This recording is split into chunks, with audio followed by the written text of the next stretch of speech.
David from PDI.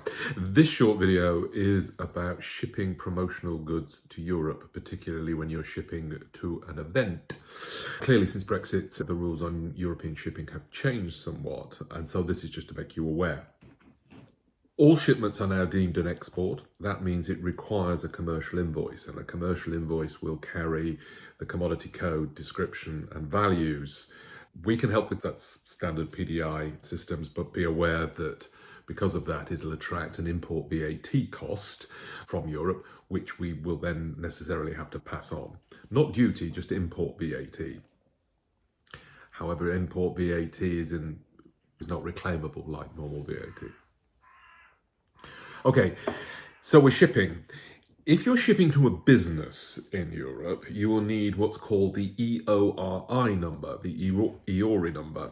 It's a number which a lot of businesses have because it's to do with tax registration, and any business which imports or exports is almost certainly going to have one. But here's the issue. Hotels, they're a business, but they will not have one because of clearly hotels don't import and export goods. Venues often use a logistics company, a DSV or a Schenker, who do have an EORI number, but they won't share it. And the reason why is because they don't want to create a legal liability for the import. I'll come back to how you might get around that. Other businesses do have an EORI number and you can ship direct using that. That's a business. If it's a private address, it's an individual, you don't need one of those. So quite often what we do is we ship to a local agent or a local sales representative. However, there is a limit to that. Be aware that if you ship more than about 150 euros of product, then the customs authorities will say, that isn't a private shipment. You're just trying to get around the EORI rules, and therefore they'll just delay it or send it back.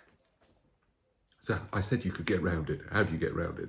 So PDI uses a satellite warehouse based in Holland, for which we do have the EORI number, and to which we regularly ship. As a warehouse there, you've got two choices really. You can actually hold stock at that warehouse, or if not holding the stock, then we can ship to the Dutch warehouse. And once it's in Holland at the Dutch warehouse, then any movement around Europe is an internal movement and doesn't require the commercial invoices, etc., etc. It's inside and it's not an import. Downside to that, if we're shipping to the Dutch warehouse and then beyond, then of course you've got effectively two shipments. Cost is not a major issue, but time is, because of course you're going to have to allow yourself 2 or 3 days of getting it in, swapping around, and then reshipment.